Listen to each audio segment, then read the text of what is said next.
बाकी एगो हमरा खुशी है बात के बा का कि सेठ चाचा के चलते है हाँ गांव के लोग इहो जान गई का मलिकार निमन बैठा रही हैं हाँ लगाम ठीक रही हाँ केहू ब्यास बाउर ना गई इतना शुद्ध निमन हम आज लेना गोल रहनी ना ना ना वो जीवन में ना सेठ चाचा इतना शुद्ध शुद्ध निमन जीवन में होश बा तब से हम ना गोल रहनी निमन के सुनता ना रहला ना मैं बोली सेक्सी में मत बोली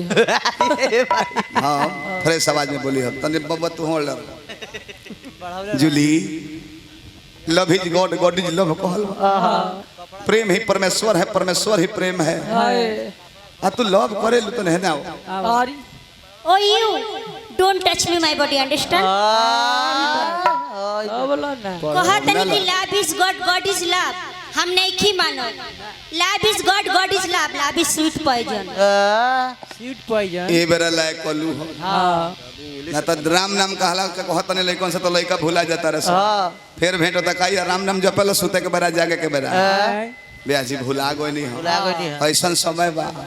दिन भर स्क्रीन टच मोबाइल चार्ज करता लो राती के एसपी साहब के लगा के कोई कोई वही में पूछते रहे खैलू हो तो भर पेट खा के ढेकारा तारी ने सब कहतर कि तू ना खई बता एगो दाना घोटाई हमरा से वही में अति प्रसन्न रहता लो कलर हम बबुआ दोनों बगल ढेकारा ये बताई जब एक दिन रोवा से सब बात कह दिया कि रोवा से हम ना भेंट करे पाई ना मिले पाई रोवा फोन करके कहे ला बुलाईनी हो लो क्रोधित होकर बुलौनी हो हाँ कुंवर जी कहले हैं कहीं देखी नया दू गो लहरा एके में मिला के हम पेश करता नहीं हाँ तो ठीक है बा जब एगो ना निमन कपड़ा रही तो पेवने न साटल जला जब एगो लहरा याद नहीं के तो दूगो तीन को मिला के केहुआ सोरे मात्रा पूजा देबे को करा के ठोकी में हेरियाज होता देखी जोन कहे के बा मर्यादा में कहे के बा जल्दी बोली ना तो हमारे पहले टाइम बा ना बहुत बिजी बाड़ू आज बिजी गर्ल है बिजी गर्ल बिजी गर्ल अच्छा जौन बात पारिवारिक बात तोन बताओ काहे खिसे बड़ What rubbish people talking? You shut up, silence your mouth. ओ घड़ी कहानी ए जान चली ना दोनों आदमी भाग के शादी कर ली अरे वो ना मान चुप चुप चुप पागल है हम भाग के बिया गोड़ गोड़ लो करेला मोटरसाइकिल पे बैठा के लेके भाग जाए हैं बस धली हैं ट्रेन धली हैं खाली है हम लंगड़ आदमी मोटरसाइकिल हम कहीं ना कर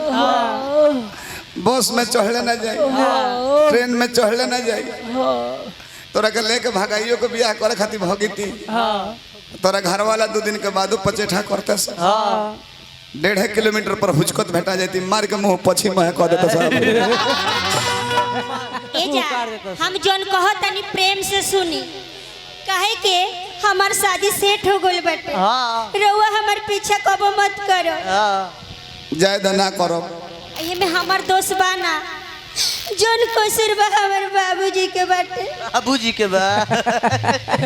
बाबूजी ता बाबूजी तरह से बियाह करे कहता रे कहता आय बाबूजी शादी सेट कइले बड़े हम जानतो नहीं थी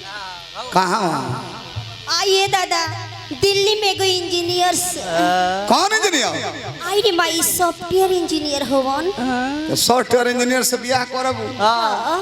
हाई हार्डवेयर इंजीनियर ढेर पुरनठा हो गई बड़का तरह देखे में चल भाग तेरे याद में ही जिया करेंगे गम बर्दाश्त नहीं होगा तो शराब ही पिया करेंगे अगर मर भी गए तेरी याद में तो खुदा कसम जमराज के मोबाइल से तेरे मोबाइल पर मैसेज दिया कर ए जान रोवा ऐसे मत बोली रोवा ऐसे बोलो तो नहीं तो करेजे को छोट के रह जाता दूर है आपसे तो कुछ गम नहीं दूर है आपसे तो कुछ गम नहीं दूर रह के भुलाने वाले हम नहीं मुलाकात नहीं हुआ तो क्या हुआ मुलाकात नहीं हुआ तो क्या हुआ लेकिन आपकी यादें किसी मुलाकात से कम